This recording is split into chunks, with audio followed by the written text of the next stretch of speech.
কথায় আছে বড় কিছু করতে চাইলে বড় স্বপ্ন দেখো, বড় লক্ষ্য রাখো। যে যত বড় হয় সে আরো বড় হতে চায়।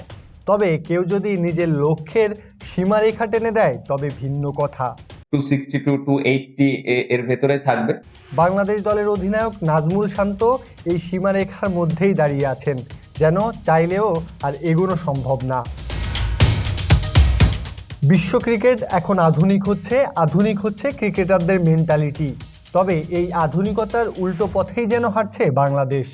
দিনে দিনে সবাই যতটা উন্নতি করছে ঠিক ততটাই পিছিয়ে যাচ্ছে বাংলাদেশ ক্রিকেট দল। একটা সময় ওয়ানডেতে 180 রান যদি কোনো দল করত তবে তা জেতার জন্য ছিল যথেষ্ট স্কোর, আর 200+ রান করলে তো কথাই নেই।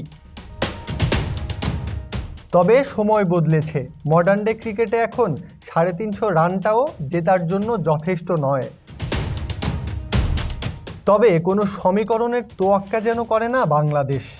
250 রান করাটাই যেন তাদের টার্গেট, যদিও বা কখনো 300 হয় তাহলে তো কথাই নেই। প্রেস কনফারেন্সে নাজমুল হোসেন শান্ত যেন সেই কথারই ইঙ্গিত দিলেন। পাকিস্তানের ফ্ল্যাট উইকেটে ক্যাপ্টেন শান্তর লক্ষ্যমাত্রা 300 এর আশেপাশে থাকা, আর দুবাইতে 260 থেকে 280 রান।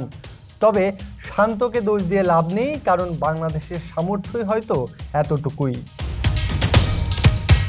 বিশ্ব ক্রিকেটে যদি চোখ রাখা যায়, পাকিস্তান, নিউজিল্যান্ড, সাউথ আফ্রিকার চলমান ট্রাই নেশন সিরিজে এখন পর্যন্ত ম্যাচ হয়েছে 3টি, আর এই 3 ম্যাচের সবগুলোতেই হয়েছে 300+ রান। তবে শুধু এখানেই শেষ না, সাউথ আফ্রিকার বিপক্ষে গত ম্যাচে 352 রান চেস করে রেকর্ড বুকে নাম লিখিয়েছে পাকিস্তান।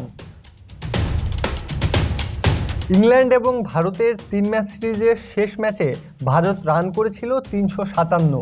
দ্বিতীয় ওয়ানডেতে ইংল্যান্ড 304 রান করলেও ইন্ডিয়া তা অনায়াসে চেস করেছে। স্কোরগুলো আলাদা করে বলার কারণ হলো, মাঠে নামার আগে প্রতি দলেরই এখন টার্গেট থাকে 400 রান স্কোর বোর্ডে তোলার।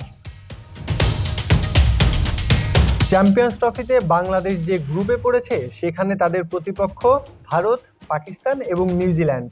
প্রতিটা দলই খেলার মধ্যে রয়েছে, দারুণ ফর্মেও আছে। চ্যাম্পিয়ন্স ট্রফিতে তাই বাংলাদেশকে কঠিন পরীক্ষায় দিতে হবে। এখন দেখার বিষয় বাংলাদেশ দল এই পরীক্ষায় কত নাম্বার পায়। প্রত্যয় হক কাব্য, বিডি আর্কাইভ।